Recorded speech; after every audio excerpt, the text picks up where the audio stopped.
வணக்கம். G3 செய்திகளோடு இணைந்திருப்பது நிதியா முத்துக்குமார். தஞ்சாவூர் பெரிய கோயில் சித்திரை திருவிழாவில் தேரோட்டத்தில் ஆயிரக்கணக்கான பக்தர்கள் தேரை வடம் பிடித்து இழுத்தனர். இனி விரிவான செய்திகள். தஞ்சாவூர் பெரிய கோயில் சித்திரை திருவிழா ஏப்ரல் 13ஆம் தேதி கொடியேற்றத்துடன் தொடங்கியது. இவ்விழாவில் முக்கிய நிகழ்ச்சியான தேரோட்டம் சிறப்பாக நடைபெற்றது. கடந்த 15ஆம் தேதி பந்தல்கால் நடும் நிகழ்ச்சி நடைபெற்றது. அதனைத் தொடர்ந்து தேருக்கு வர்ணம் பூசி அலங்கரிக்கும் பணி நடைபெற்றது.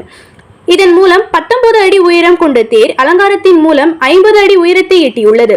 சாதாரணமாக 40 டன் எடை கொண்ட இந்த தேர் அலங்காரத்திற்கு பிறகு 43 டன்னாக எடை கூடப்பட்டுள்ளது. தேரோட்டத்தை முன்னிட்டு அதிகாலையில் அருள்மிகு தியாகராஜர், ஸ்கந்தர், அருள்மிகு கமலாம்பாள் புறப்பாடும் நடைபெற்றது. திருத்தேரில் அருள்மிகு தியாகராஜர், கமலாம்பாள் எழுந்தருளினர். திருத்தேரி தஞ்சை மாவட்ட ஆட்சியர் பிரியங்கா பங்கஜம், மாவட்ட கண்காணிப்பாளர் சுந்தரவதனம், அரண்மனை பரம்பரை அரங்காவலர் பாபாஜி ராஜா போன்ஸ்லே, தர்மபுர ஆதீன கட்டளை தம்பிரான் சுவாமிகள், ராமகிருஷ்ண மடத்தின் தலைவர் விமூர்த்தானந்தா சுவாமிகள், தஞ்சாவூர் மாவட்ட நீதிபதி வேல்முருகன், முன்னாள் மேயர் சன் ராமநாதன், துணை மேயர் அஞ்சுகம் பூபதி, சதய விழா குழு தலைவர் செல்வம் ஆகியோர் தேரோட்டத்தை வடம்பிடித்து இழுத்து துவக்கி வைத்தனர்.